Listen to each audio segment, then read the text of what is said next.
Video number 5.2 and 5.2 means this is the second application of Gauss law. Very important from even board point of view, इसलिए derivation इसकी बड़े अच्छे से करके रखनी है. इस डेरिवेशन में क्या करेंगे हम, देखो ज़रा ध्यान से. Electric field due to a infinitely long line charge.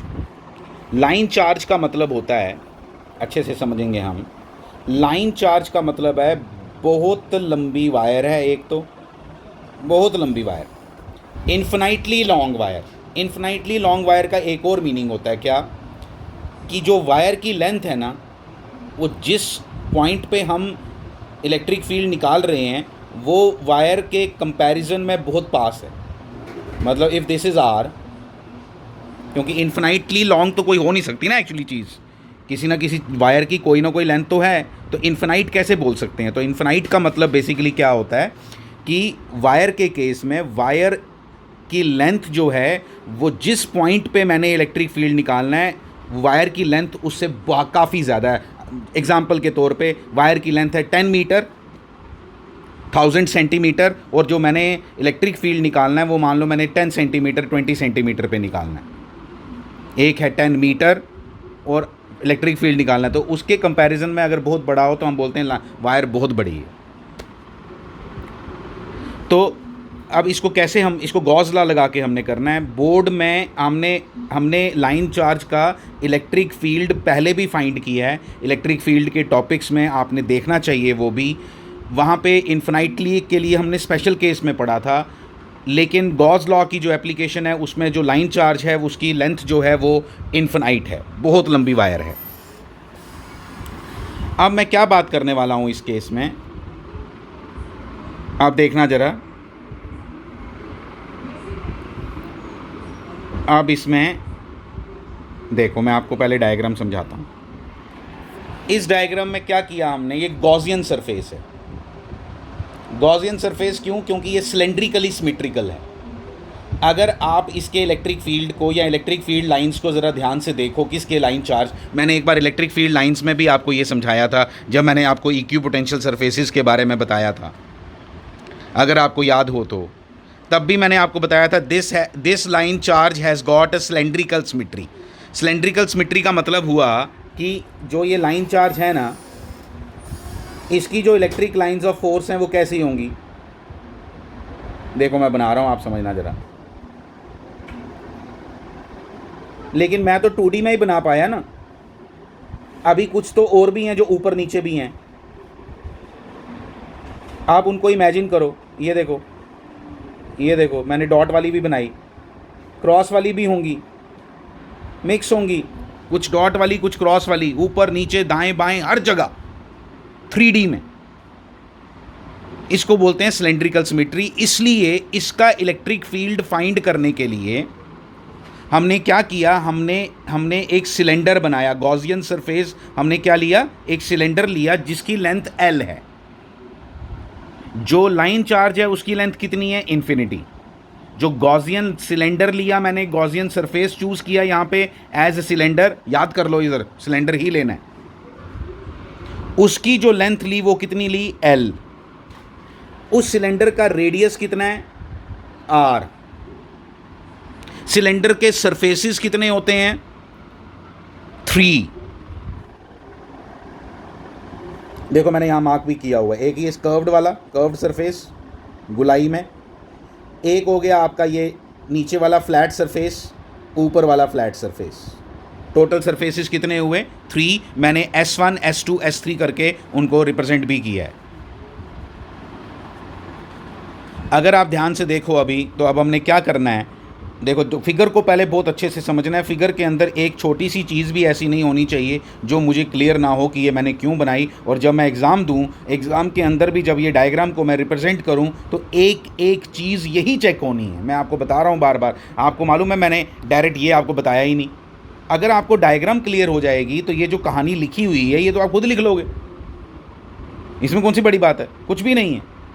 इसलिए जब हम इसमें बात करते हैं तो इसमें जो बात कर रहे हैं ज़रा ध्यान से सुनना.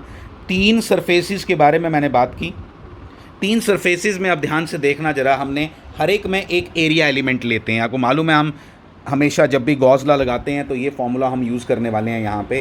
क्या, ये देखो देखो देखो,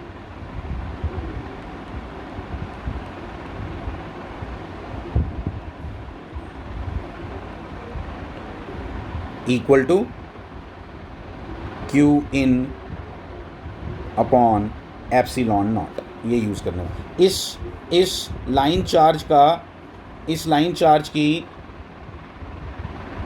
लाइन चार्ज है तो कितने डायमेंशनल फिगर है ये? 1 डायमेंशनल। याद रखो इसकी सिर्फ लेंथ है। अगर इसकी सिर्फ लेंथ है तो मुझे आप बताओगे इसकी जो आप बोलोगे इसके बाकी डायमेंशंस इसके निग्लिजिबल लिए हैं। एक पतली पतली पतली पतली वायर है, बहुत पतली, इसलिए इसकी जो चार्ज डेंसिटी है उसको किससे रिप्रेजेंट किया मैंने? लैम्डा से। किससे? लैम्डा से। लैम्डा मतलब हाउ मेनी कूलम्स पर मीटर।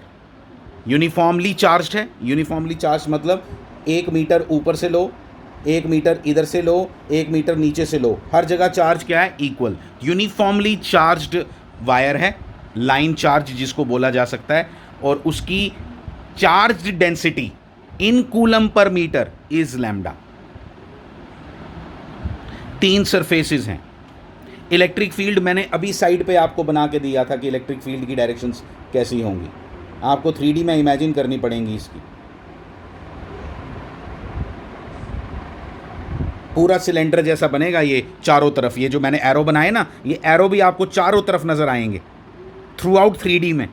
सिलेंडर ही बनेगा इनका भी, इसीलिए यहाँ पे भी हमने सिलेंडर लिया। अगर आपको पॉइंट चार्ज याद हो तो जब पॉइंट चार्ज पे हमने किया लास्ट एप्लीकेशन, हमने स्फीयर लिया था। क्यों देखो, स्फीयर के केस में क्या है?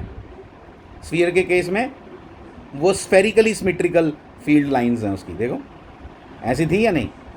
चारों तरफ। यहाँ 2D में ही बनती हैं। मैं पहले बार बार बोलता हूँ आपको इसको 3D में इमेजिन करना है। जब 3D में इसको इमेजिन करोगे और इसको ज़रा आप सोचो कि इस लाइन चार्ज की जो फील्ड लाइंस होंगी ये खुद ही स्फीयर नहीं जैसी नहीं बना रही शक्ल, और लाइन चार्ज की कैसी बनाएंगी? सिलेंडर जैसी। इसलिए यहाँ पे हमने गॉसियन सरफेस क्या लिया है? It is a cylinder. It is a cylinder.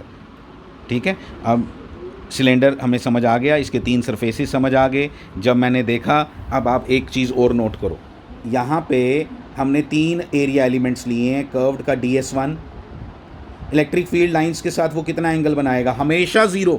आप बोलोगे हमेशा क्या मतलब हुआ? अगर मैंने यहाँ लिया होता एरिया एलिमेंट की डायरेक्शन ये होती, इलेक्ट्रिक फील्ड की डायरेक्शन है ही इधर। ये देखो, अगर मैंने इधर लिया होता सिलेंडर के पीछे वाली तरफ, बिल्कुल पीछे वाली तरफ जो मैं इधर नहीं बना पाऊँगा, एरिया एलिमेंट वहाँ लिया होता तो हमेशा कर्व्ड सरफेस के लिए इस पर्टिकुलर क्वेश्चन में एरिया एलिमेंट की डायरेक्शन और इलेक्ट्रिक फील्ड की direction for this curved surface for each and every area element on this curved surface will be equal to 0. The angle between area vector and electric field for every area element on this curved surface is 0. इसलिए cos 0 आना है इसके case में। and every area element on this surface will have an angle of 90 degree with the electric field. तो cos 90 हमें बड़ी खुशी होनी चाहिए। जैसे ही cos 90 आता है ये 0 हो जाना है, इधर भी cos 90 आया ये भी 0 हो जाना है। यानी समस्या सिर्फ एक ही सरफेस की बची, which is curved surface.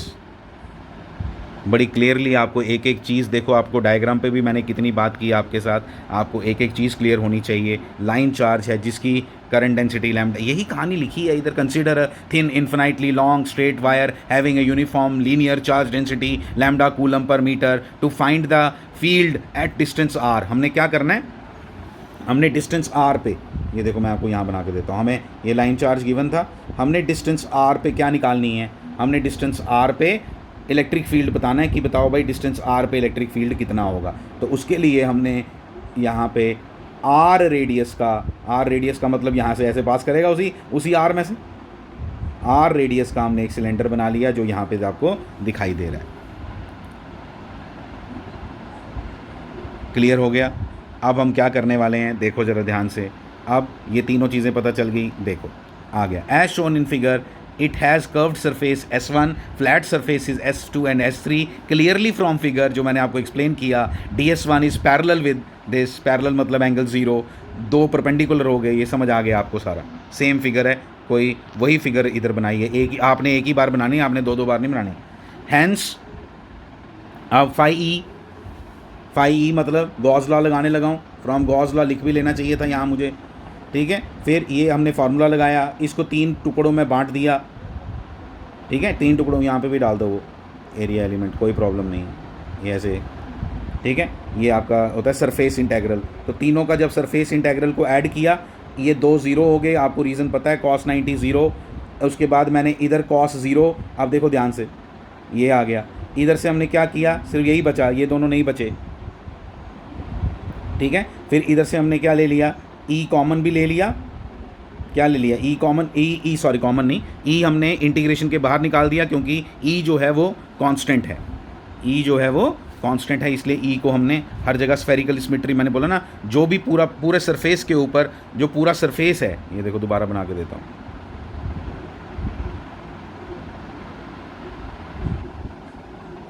Cylindrical symmetry का यही मतलब है, क्या कि हर कोई भी पॉइंट ले लो इस सरफेस के ऊपर, सिलेंडर के ऊपर कोई भी पॉइंट ले लो, यहाँ कहीं पे भी, यहाँ, इसका हर एक का डिस्टेंस कितना है इस लाइन चार्ज से, आर।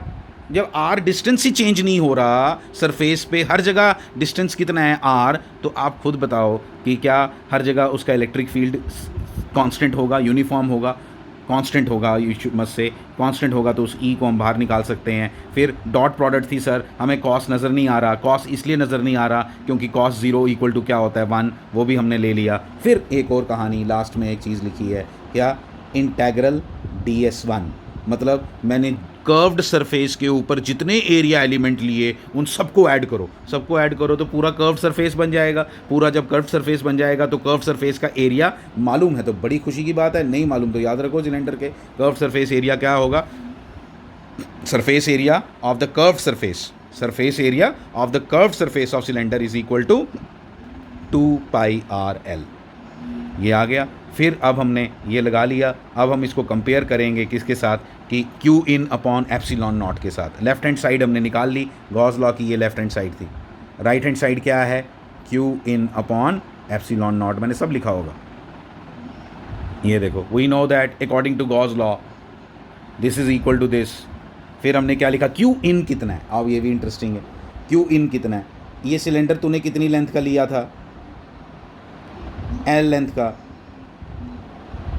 इस लाइन चार्ज की मान लो सुनना ध्यान से हाँ भैया, मान लो इसकी चार्ज डेंसिटी है 5 कूलम पर मीटर, और मैं कहता हूं जो सिलेंडर तुमने लिया था वो लिया था 2 मीटर का, कितने का, 2 मीटर का। तो बताओ जो ये सिलेंडर के अंदर चार्ज है, जो सिलेंडर के अंदर, क्योंकि इन लेना है ना, बाहर वाला नहीं लेना, हमने सिर्फ इसके अंदर वाला लेना है according to Gauss law, Q in पढ़ा, ये सब पढ़ा हुआ है हमने। तो बताओ इसके अंदर कितना चार्ज होगा, लैम्डा बोलता है, लैम्डा है क्या, लैम्डा क्या बोलता है कि इसके हर मीटर में चार्ज है 5 कूलम, इसके हर मीटर में चार्ज है 5 कूलम, तो बताओ 2 मीटर में कितना होगा, 10 कूलम।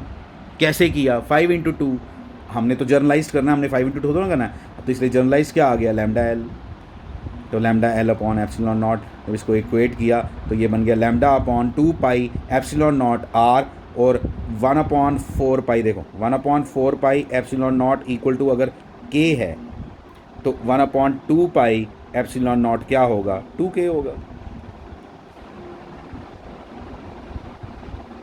तो बस उसके K की फॉर्म में लिखना चाहते हो, K की फॉर्म में लिखो, आप कंपेयर कर सकते हो इसके साथ, ये हमने किया हुआ है पहले इन्फिनाइट के लिए। ऐसे तो sin θ1 θ2 भी था, वो सब भी था इसमें, लेकिन जब इन्फिनिटी वाले के लिए किया था, इन्फिनाइटली लॉन्ग लाइन चार्ज के लिए किया था, तो ये हमने डिराइव किया हुआ है पहले भी कि electric field for a infinitely long line charge के लिए क्या इलेक्ट्रिक फील्ड आता है at a distance r, 2K upon lambda. यहाँ अगर एप्सिलॉन की लैंग्वेज में लिखना है तो ये लिख लो, दोनों आने चाहिए, और एक आता हो तो दूसरा अपने आप आ जाता है। Thank you.